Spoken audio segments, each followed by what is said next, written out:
बिस्मिल्लाहिर्रहमानिर्रहीम। अस्सलाम वालेकुम। मैं हूं नईम रज़ा और आप देख रहे हैं हमारा यूट्यूब चैनल।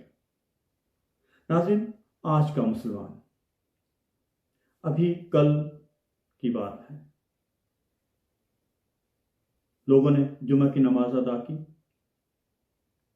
ये पेशावर के करीब एक जगह है, वहां पे ये वाक़या हुआ कि लोगों ने जुमे की नमाज अदा की और उसके बाद एक बहुत बड़ा हुजूम इकट्ठा किया और उसके बाद एक गांव पे या किसी घर पे या किसी अक़लियत पे धावा बोल दिया। नाज़रीन, कुछ रोज कबल, जी हाँ, कुछ दिन कबल एक 65 साल शख्स, एक बूढ़ा शख्स अपने घर की घंटी बजने पर जब वो दरवाजा खोलने जाता है तो एक 20 साल नौजवान उस पर गोली चला देता है, जिससे उसकी मौत वाक़या हो जाती है। उस बूढ़े शख्स का नाम अब्दुल कादिर था, जो कि पेशावर के इलाके बाजी खेल में एक होम्योपैथिक डॉक्टर थे। जी, अब्दुल कादिर अपने इलाके के गरीब लोगों के लिए किसी मसीहा से कम नहीं थे, क्योंकि उनकी फीस और दवा की कीमत बहुत ही कम होती थी। उनको कत्ल करने के लिए उनको कत्ल करने वाले नौजवान को जब पुलिस ने पकड़ा और उस कत्ल की वजह पूछी तो उसने जवाब दिया कि मैंने इसको अहमदी होने की वजह से मार डाला। जी हाँ नाज़रीन, इसको अहमदी होने की वजह से मार डाला और इसे कोई पछतावा भी नहीं। जी हाँ, उस शख्स को, उस कातिल को कोई पछतावा भी नहीं। अब्दुल कादिर पर उससे पहले भी जानलेवा हमला हो चुका था। उनके इलाका के लोगों ने उस वक्त उनको बचा लिया था, मगर अब उनकी मौत से वो बहुत रंजीदा थे, क्योंकि उन्होंने एक मसीहा को खो दिया था।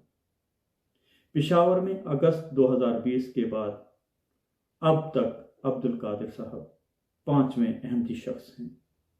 जी हाँ नाज़रीन, 5वें अहमदी शख्स हैं जिनको उनके अकीदे की वजह से जान से मार दिया गया। उनमें पेशावर की अदालत में मारे जाने वाले ताहिर खान भी शामिल हैं,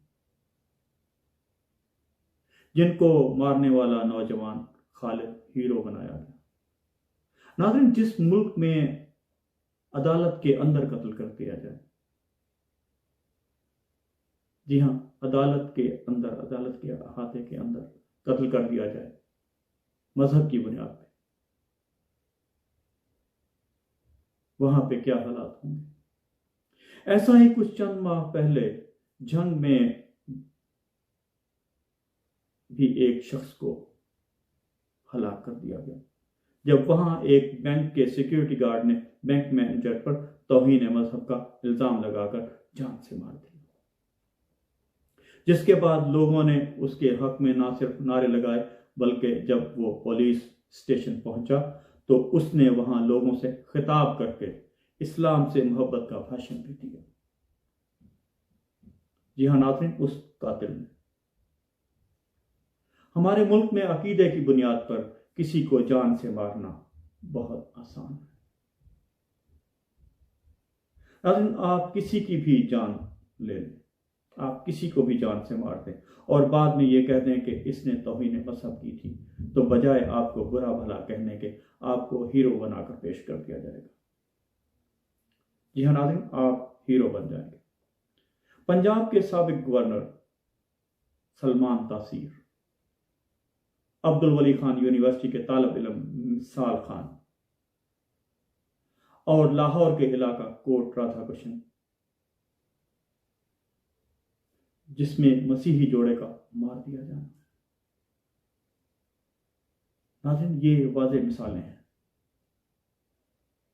अगर आपको किसी के अकीदे से इख्तिलाफ है या कोई ज़ाती रंजिश है तो आप उस पर तौहीन मज़हब का इल्ज़ाम लगा दें, फिर उस इंसान की सारी उम्र इस इल्ज़ाम को साबित करने में गुजर जाएगी। कोई तो आसिया मसीह जैसी खुशकिस्मत होती है जिसको मुल्क की आला तरीन अदालत से इंसाफ मिल जाता है और वो हमेशा के लिए यहां से चली जाती है। मगर ज्यादातर लोग बहाउद्दीन ज़िक्रिया यूनिवर्सिटी मुल्तान के प्रोफेसर जुनेद हफीज की तरह बदकिस्मत ही रहते हैं, जिनकी जिंदगी जेल में ही गुजरती रहती है और कई बदनसीबों को तो जेल में ही मार दिया जाता है। हमारे मुल्क में पिछले कुछ अरसा के दौरान तौहीन मजहब के मुकदमात में इजाफा देखने को मिला है। इस हवाले से इंसानी हुकूक और पसमानदा गिरोहों ने समाजी इंसाफ से मुतल्लिक तहकीक से मुंसलिक इदारे सेंटर फॉर सोशल जस्टिस की एक रिपोर्ट मंजर-ए-आम पर आई है, जिसके मुताबिक साल 2020, जी हाँ नाज़रीन, साल 2020 में सबसे ज्यादा 200 अफराद के खिलाफ तौहीन मजहब के मुकदमात कायम किए गए। जी नाज़रीन, ये तादाद तौहीन मजहब के कानून में साबिक फौजी हुक्मरान जनरल ज़ियाउल हक के दौर में की गई थी। तरमीम जो उस वक्त एक तरमीम की गई थी, उस तरमीम के तहत 37 साल बाद सबसे ज्यादा 2020 में ये मुकदमात हुए। इससे कबल 2009 में सबसे ज्यादा 113 अफराद के खिलाफ ऐसे इल्जामात के तहत मुकदमात कायम किए गए थे। रिपोर्ट में पेश किए गए एदाद व शुमार के मुताबिक साल 1987 से 2020 तक कुल 1855 अफराद, जी हाँ 1855 अफराद पर ऐसे मुकदमात कायम किए गए। अमूमी तौर पर यहाँ अकलियतों से ताल्लुक़ रखने वाले अफराद पर ही तौहीन मज़हब के इल्ज़ामात लगते हैं। मगर सेंटर फॉर सोशल जस्टिस की इस रिपोर्ट के मुताबिक ये रुझान भी अब शायद बदल रहा है, क्योंकि साल 2020 में जिन 200 अफराद पर तौहीन मज़हब के मुकदमात कायम किए गए, उनमें से अकलियतों से ताल्लुक़ रखने वाले अफराद सिर्फ 25 थे, जबकि बाकी 75% तो मुसलमान थे। अकलियती अफराद में 20% का ताल्लुक़ अहमदी कम्युनिटी और मुसलमान अफराद में 70% शिया मसलक से थे। इससे अंदाजा लगाया जा सकता है कि हमारे मुल्क में मजहबी इंतहा पसंदी में कमी होने की बजाय इजाफा होता चला जा रहा है।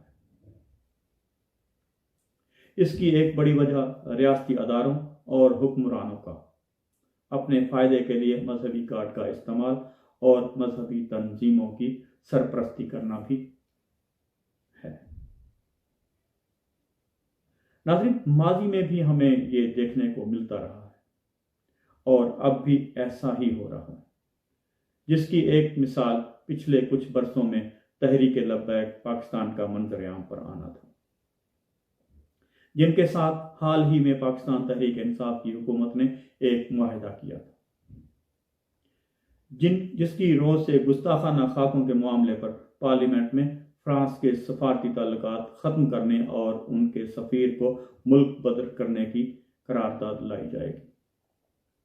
अगर ये करारदाद मंजूर हो जाती है तो इससे न सिर्फ मजहबी इंतहा पसंद अनासर मजीद मजबूत होंगे, बल्कि बैन अल-अक़वामी सतह पर भी इसका कोई अच्छा पैगाम नहीं जाएगा।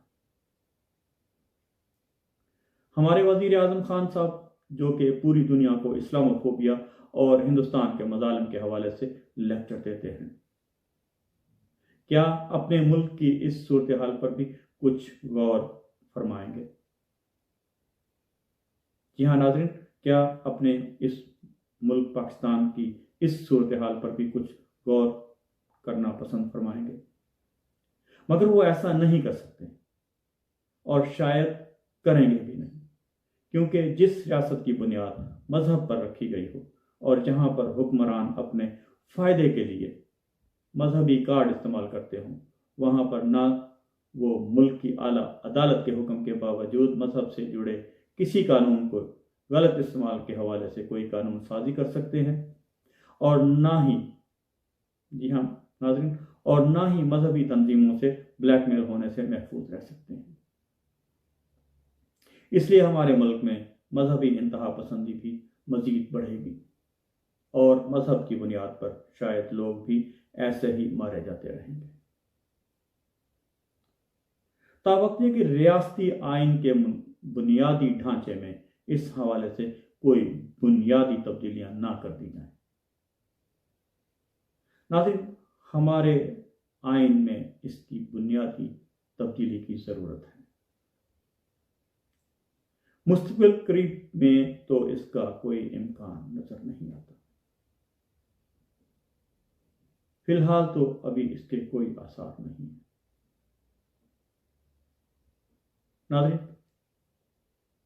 अगर आपको हमारा ये प्रोग्राम अच्छा लगे, आपको लगे कि ये बातें जो हमने की हैं ये दुरुस्त हैं, तो ज़रूर अपनी राय से आगाह कीजिएगा। अपनी राय कमेंट में ज़रूर कीजिएगा। क्या हमारे मुल्क का आइन इसमें तब्दीली कर सकता है या हमारे मुल्क के आइन में इसकी तब्दीली होनी चाहिए? क्या वज़ीर आज़म पाकिस्तान ये काम कर सकते हैं? अपनी राय से हमें आगाह कीजिएगा। मिलते हैं एक अगले वीडियो में। अल्लाह हाफ़िज़।